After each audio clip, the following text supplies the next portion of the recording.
আমাদের 3 মাস বয়সী সন্তান আছে। যখন আমার স্ত্রী নামাজ পড়েন, সন্তান ঘুমিয়ে থাকে বা খেলা করে, কিন্তু যদি তার ঘুম ভাঙে, সে কান্না শুরু করে, তখন আমার স্ত্রী কি নামাজ ছেড়ে সন্তানকে শান্ত করবে নাকি নামাজ চালিয়ে যাবে? ইসলামের বিষয়ে কি বলে? রবিউল, আপনি আমাদের ইউটিউব চ্যানেলে লিখেছেন, যে ব্যক্তির প্রতি মাসে 15 থেকে 20 দিন স্বপ্নদোষ হয়, এক্ষেত্রে তার ফরজ গোসল করা লাগে প্রচন্ড শীতে, এখন তার করণীয় কি? তিনি কি এমন করতে পারেন? প্রথম কথা, কাইনাত জাহান আপনি লিখেছেন, আল্লাহর রহমতে আমি গর্ভবতী, ইনশাআল্লাহ 2-1 দিনের মধ্যে আমি উমরা পালন করতে মক্কা যাব। আমি উমরা করলে কি আমার অনাগত সন্তানের উমরা হয়ে যাবে নাকি ওর জন্য আলাদা উমরা পালন করতে হবে? আমাদের অঞ্চলে মৃত ব্যক্তিকে দাফন করার পর সবাই কেবলার দিকে মুখ করে সম্মিলিত হাত তুলে দোয়া করে, এটা জায়েজ আছে কিনা? আমার বর আমার সাথে এক বিছানায় থাকে না, অনেক বছর হলো, আমাদের শারীরিক সম্পর্ক হয় খুব কদাচিৎ, আমি চাইলেও সে সহজে আসে না, এতে কি তার গুনাহ হয় না? চরমনাই পীর সাহেব সম্প্রতি স্কুলে ধর্মীয় শিক্ষক নিয়োগ বাধ্যতামূলক করার দাবি জানিয়েছেন, আপনি কি এই দাবির সঙ্গে একমত?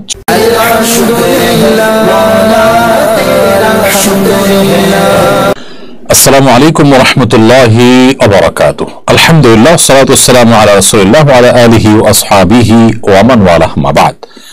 সুপ্রিয় দর্শক শ্রোতা ভাই বোন, দেশ কিংবা প্রবাস, যে যেখান থেকে দেখছেন, আপনাদের সকলকে সাদর আমন্ত্রণ জানাচ্ছি স্টুডিও থেকে। প্রিয় দর্শক, অন্যান্য দিনের মতো আজও ইনশাআল্লাহ তাআলা সরাসরি প্রশ্ন উত্তরমূলক অনুষ্ঠান থাকছে আপনাদের সঙ্গে। এই প্রশ্নোত্তর অনুষ্ঠানে এবং আপনাদের করা জীবন জিজ্ঞাসার উত্তর কোরআন এবং হাদিসের আলোকে দেওয়ার আপ্রাণ চেষ্টা অব্যাহত রাখবো ইনশাআল্লাহ তাআলা। আপনার যে কোনো জিজ্ঞাসা বাংলায় সংক্ষেপে পরিষ্কার করে এই পোস্টের মন্তব্যের ঘরে লিখুন, আমরা ইনশাআল্লাহ আপনার প্রশ্ন উত্তর দেওয়ার চেষ্টা অব্যাহত রাখবো। আপনারা আমাদের এই লাইভ অনুষ্ঠানটি দেখতে পাচ্ছেন আমাদের ফেসবুক পেজে, আমাদের ইউটিউব চ্যানেল। একযোগে যে কোনো জায়গায় প্রশ্ন করলেই আমরা ইনশাআল্লাহ সেই প্রশ্নগুলোকে কালেক্ট করে আপনাদেরকে উত্তর দেওয়ার চেষ্টা করব। যে সমস্ত প্রশ্ন উত্তর একান্ত আজকের এই লাইভ অনুষ্ঠানের সময়ের স্বল্পতার কারণে দেওয়া সম্ভব হবে না, সেগুলো আগামীকাল ইনশাআল্লাহ অফিস টাইমে রিপ্লাই এর মাধ্যমে মন্তব্যের ঘরে আপনাদেরকে উত্তর দেওয়ার চেষ্টা করবেন আমাদের অ্যাডমিনগণ ইনশাআল্লাহ তাআলা। চলুন তাহলে আর বিলম্ব না করি, ইতিমধ্যে যে সমস্ত প্রশ্ন আমাদের কাছে চলে এসেছে সে সমস্ত প্রশ্নের উত্তর দেওয়ার পালায় আমরা প্রবেশ করি। অনেকগুলো প্রশ্ন আমি দেখতে পাচ্ছি ইতিমধ্যে আমার কাছে চলে এসেছে। প্রসঙ্গত বলে রাখি যে জ্ঞান এবং ইলম অর্জনের এই অনুষ্ঠানটি অন্যদের দেখবার সুবিধার্থে শেয়ার করে দিতে আমরা না ভুলি, তাতে আমাদের শেয়ারের মাধ্যমে একজন মানুষও যদি নতুন কিছু জানতে পারেন, কোরআন হাদিসের আলো পান, আল্লাহ তাআলা আমাদেরকে আজর এবং বিনিময় দান করবেন ইনশাআল্লাহ তাআলা। যে সমস্ত প্রশ্ন আমি দেখতে পাচ্ছি তার মধ্যে থেকে একটা প্রশ্ন হলো, এমডি সৌরভ খান আপনি লিখেছেন, আমাদের অঞ্চলে মৃত ব্যক্তিকে দাফন করার পর সবাই কেবলার দিকে মুখ করে সম্মিলিত হাত তুলে দোয়া করে, এটা জায়েজ আছে কিনা? মৃত ব্যক্তিকে দাফন করার পর যারা দাফন কাজে শরীক হয়েছেন তারা কেবলামুখী হয়ে সবাই যার যার মতো করে সম্মিলিত দোয়া বলতে এখানে সবাই দোয়া করবেন, কিন্তু একজনের সাথে সবাই তাল মিলিয়ে দেওয়ার শিক্ষা হাদিস দ্বারা প্রমাণিত হয় না, তবে যার যার মতো করে সবাই দোয়া করবেন, এটি হাদিস দ্বারা প্রমাণিত। এটি শুধু জায়েজই না বরং সুন্নাহ। নবী সাল্লাল্লাহু আলাইহি ওয়াসাল্লাম বলেছেন, মৃত ব্যক্তিকে দাফন করার পর তিনি বলেছেন যে সালুলি আখিকুম আত-তাসবীত, তোমাদের ভাই যে মারা গেলেন, যাকে দফন করলে তোমরা, তিনি যেন ঈমানের উপর অটল থাকেন, এই জন্য তোমরা আল্লাহর কাছে দোয়া করো। এই জন্য ওই সময় মুর্দার জন্য তিনি সওয়াল জবাব প্রশ্নোত্তর ফেরেশতাদের যেন তিনি অটল অবিচল থাকেন সেজন্য দোয়া করো, শিক্ষা নবী সাল্লাল্লাহু আলাইহি ওয়াসাল্লাম দিয়েছেন। কাইনাত জাহান আপনি লিখেছেন, আল্লাহর রহমতে আমি গর্ভবতী, ইনশাআল্লাহ 2-1 দিনের মধ্যে আমি উমরা পালন করতে মক্কা যাব। আমি উমরা করলে কি আমার অনাগত সন্তানের উমরা হয়ে যাবে নাকি ওর জন্য আলাদা উমরা পালন করতে হবে? বোন কাইনাত জাহান, আপনার প্রশ্ন উত্তর হলো, গর্ভবতী সন্তানের তার তরফ থেকে আপনি আলাদা উমরা করবেন অথবা আপনার উমরা তার জন্য যথেষ্ট হবে, এর কোনোটি কিন্তু হবে না। কারণ হলো, দুনিয়াতে মাতৃগর্ভ থেকে দুনিয়ার আলোতে আসার আগ পর্যন্ত কারোর আসলে হিসেবের খাতা খোলার কোনো অপশনই থাকে না। তিনি এই জগতের বাসিন্দা না হলে, মাতৃগর্ভ থেকে দুনিয়াতে বা পৃথিবীর আলোতে তিনি না আসলে, তখন তার তরফ থেকে উমরা অথবা তাকে নিয়ে উমরা করলে তার উমরা হওয়া, এগুলোর কোনোটি স্কোপ থাকে না। বিধায় মাতৃগর্ভে থাকা শিশুকে নিয়ে যদি মা উমরা করেন কিংবা হজ করেন, সেক্ষেত্রে মার উমরা এবং হজ আদায় হবে শুধুমাত্র। তবে তিনি শিশুকে গর্ভে ধারণ করেও উমরা বা হজের মতো কষ্টসাধ্য ইবাদত সম্পন্ন করার কারণে আল্লাহ সুবহানাহু ওয়া তাআলার কাছে আলাদা বিনিময় এবং আজর লাভ করবে, সেটা ভিন্ন বিষয়। জাহিদ আপনি লিখেছেন, মালয়েশিয়া থেকে বলছি, আমাদের 3 মাস বয়সী সন্তান আছে। যখন আমার স্ত্রী নামাজ পড়েন সন্তান ঘুমিয়ে থাকে বা খেলা করে, কিন্তু যদি তার ঘুম ভাঙে সে কান্না শুরু করে, তখন আমার স্ত্রী কি নামাজ ছেড়ে সন্তানকে শান্ত করবে নাকি নামাজ চালিয়ে যাবে? ইসলামের বিষয়ে কি বলে? ভাই জাহিদ, আপনার প্রশ্নের উত্তর হলো, আপনার যে 3 মাস বয়সী সন্তান আছে এবং তাকে রেখে আপনার স্ত্রী নামাজ পড়ার সময় যদি কান্না করেন, তাহলে নামাজ ভাঙতে পারবেন না।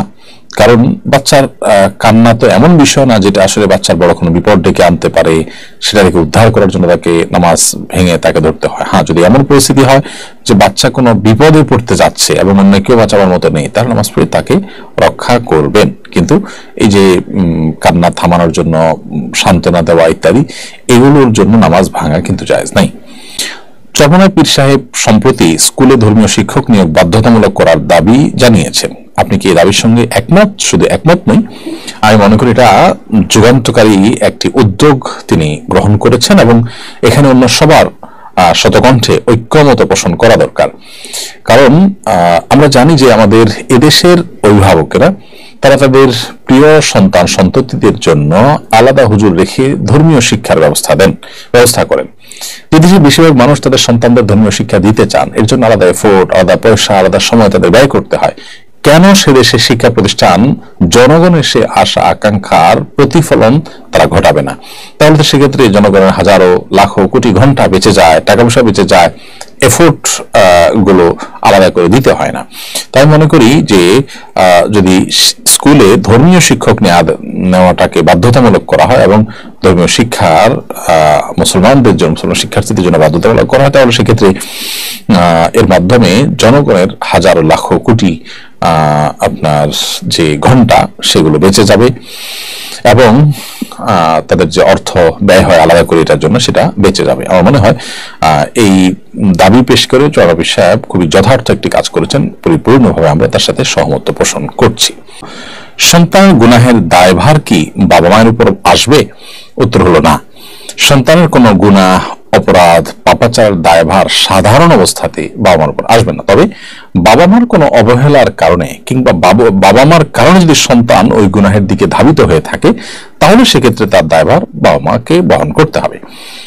মৌলিক নীতিমালা হলো, আল্লাহ সুবহানাহু ওয়া তাআলা কোরআনে কারীমে বেশ কয়েকটি জায়গায় একই কথা বলেছেন, ওয়া আল্লা তাজরু ওয়াজরাতুন উযরা উখরা, কেউ কারোর পাপের বোঝা বহন করবে না। যিনি যে পাপ করবেন তার বোঝা তাকে বহন করতে হবে, আরেকজন তার পাপের বোঝা বহন করবে না। সো সন্তানের দায়ভার সন্তানে গ্রহণ করে বাবা মা। তবে হ্যাঁ, বাবা মা সন্তানকে বিপদগামিতার পথে ঠেলে দিয়েছেন, বিপদগামিতার পথে টেনে এনেছেন, পথ নির্দেশ করেছেন, তাদের বিপদগামিতার জন্য দায়ী হয়েছেন, কারণ হিসাবে ভূমিকা রেখেছেন।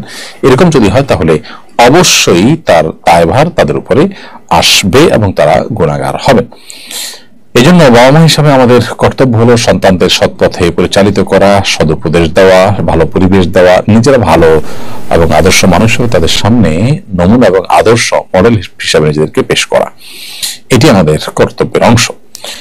আমার বর আমার সাথে এক বিছানায় থাকে না অনেক বছর হলো, আমাদের শারীরিক সম্পর্ক হয় খুব কদাচিৎ, আমি চাইলেও সে সহজে আসে না, এতে কি তার গুনাহ হয় না? প্রিয় বোন, আল্লাহ তাআলা আপনার প্রতি রহম করুন। যদি আপনি যেমন বর্ণনা করেছেন বাস্তবতা এমনই হয় যে আপনার যে জৈবিক চাহিদা আছে সেটি তিনি পূরণ করছেন না, তিনি এক্ষেত্রে অবহেলা করছেন কিংবা শারীরিকভাবে অসুস্থ, এদিকে আপনি এই অবস্থা চলতে থাকলে নিজের চরিত্র নিয়ে আপনি শঙ্কায় থাকেন, তাহলে সেক্ষেত্রে তিনি শুধু গুনাহগারী হচ্ছেন তা নয়, বরং আপনাকে এই সংসার থেকে বিচ্ছিন্ন হয়ে অন্যত্র বিয়ের চিন্তা আপনাকে করতে হবে, যদি সেই সুযোগ আপনার থাকে। অন্যথায় আপনার স্বামী তিনি গুনাহগার হবেন, তিনি আলাদা থেকে আপনার হক নষ্ট করছেন, সেই দায় তিনি দায়ী থাকবেন। তার আল্লাহকে ভয় করা উচিত। কারণ স্ত্রীর ভরণ পোষণ শুধু জোগাড় করলেই হয় না, স্ত্রীর জৈবিক চাহিদা পূরণ করাও স্বামীর বড় কর্তব্য। সেটা যদি তিনি না করেন তাহলে তিনি গুনাহগার হবেন। রবিউল, আপনি আমাদের ইউটিউব চ্যানেলে লিখেছেন, যে ব্যক্তির প্রতি মাসে 15 থেকে 20 দিন স্বপ্নদোষ হয়, এক্ষেত্রে তার ফরজ গোসল করা লাগে প্রচন্ড শীতে, এখন তার করণীয় কি? তিনি কি তেমন করতে পারেন? প্রথম কথা হলো তিনি ট্রিটমেন্ট করতে পারেন যাতে করে তার এই দুর্গতি এবং কষ্ট দূর হয়। দ্বিতীয়ত, এই অবস্থায় গিজারের মাধ্যমে কিংবা কোনোভাবে পানি গরম করে কোনোভাবে তিনি যদি গোসল করতে পারেন তাকে গোসলই করতে হবে। এবং এই যে অনেক বেশি দোষের কারণে বেশি গোসল করতে হলো, এই জন্য তিনি আল্লাহর কাছে আজর পাবেন, কষ্ট সহ্য করবেন। আর যদি এইভাবে গরম পানি দিয়ে গোসল করার কোনো ব্যবস্থাপনা তার নেই এবং এভাবে নিয়মিত গোসল করার ফলে তিনি বড় ধরনের অসুস্থতার মধ্যে যেতে পারেন এরকম আশঙ্কা হয়, তাহলে ভিন্ন বিষয়। জন্য তার পুরো পরিস্থিতিকে কোনো আলেমের সাথে সাক্ষাৎ করে জানিয়ে তারপর উত্তর দিতে পারলে ভালো হয়। প্রিয় দর্শক, দেখতে দেখতে আমরা অনুষ্ঠান একেবারে শেষ প্রান্তে চলে এসেছি, সময় হয়েছে বিদায় নেওয়ার। আল্লাহ যদি আমাদেরকে তৌফিক দেন, বাঁচিয়ে রাখেন, আগামী আমরা লাইভ অনুষ্ঠানে আপনাদের সামনে হাজির হবো। সে পর্যন্ত আল্লাহ তাআলা সবাইকে ভালো রাখুন, সুস্থ রাখুন, নিরাপদে রাখুন, সেই দোয়া রব্বুল কারীমের কাছে ব্যক্ত করে আজকের মতো এখানে শেষ করছি। জাযাকুমুল্লাহু খাইরান। আসসালামু আলাইকুম ওয়া রাহমাতুল্লাহি ওয়া বারাকাতুহু।